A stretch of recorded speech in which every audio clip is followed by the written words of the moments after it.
Mrs. Allen. I teach exercise science with Mrs. Henik. What we're looking at for exercise science is you look at how the body works. We're looking specifically at sports injuries that are most likely to happen for athletes. We incorporate injury prevention. We look at relaxation techniques. We're looking for students to come up with a wellness plan for balancing out their nutritional needs and their activity levels and their relaxation needs for second semester. We're going to spend some time with them learning how to diagnose and coming up with treatment plans for different sports injuries that they've been exposed to. We hope that they learn some basic anatomy throughout the class, be able to apply it to their everyday life. Many students are thinking of going into the careers of physical therapy, medicine, training, coaching, nursing. So those are all areas that this class would be applicable to. But we thought the venue of sports exercise was an interesting way of delivering that information. We had yoga last week. Christine Davis came in and led them in. She's more of a lifestyle coach, and she talked about nutrition and the mental part of exercise and lifestyle changes.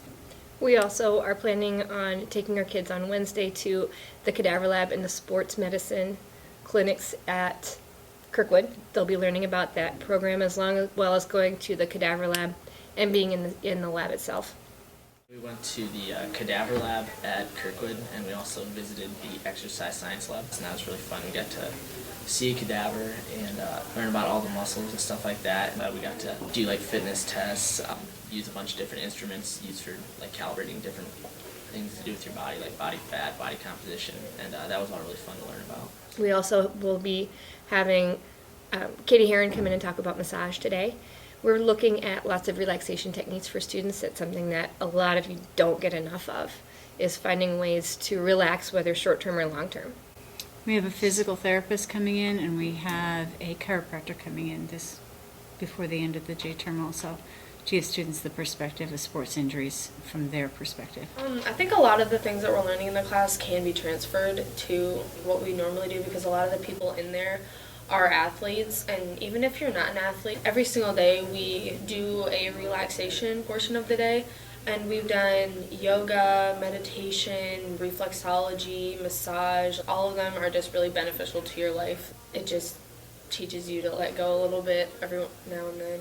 For people that are looking to maybe study or get a job in the field, like involving exercise science, hopefully like having that J term on your class resume will look kind of good.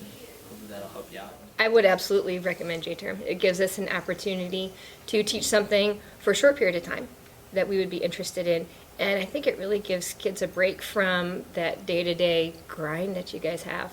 I'll be interested to see how everybody does performance-wise second semester and see if this was a way to kind of ramp back up after Christmas break. It gives students the opportunity to do things that they've never had the opportunity to do before. Go places, try things, experiment with things, and it's kind of a low-risk sort of class that they all get to be involved, but we're not really concerned about the A's, the grades that they're getting, but how much that they really learned and how much they get to expose themselves to.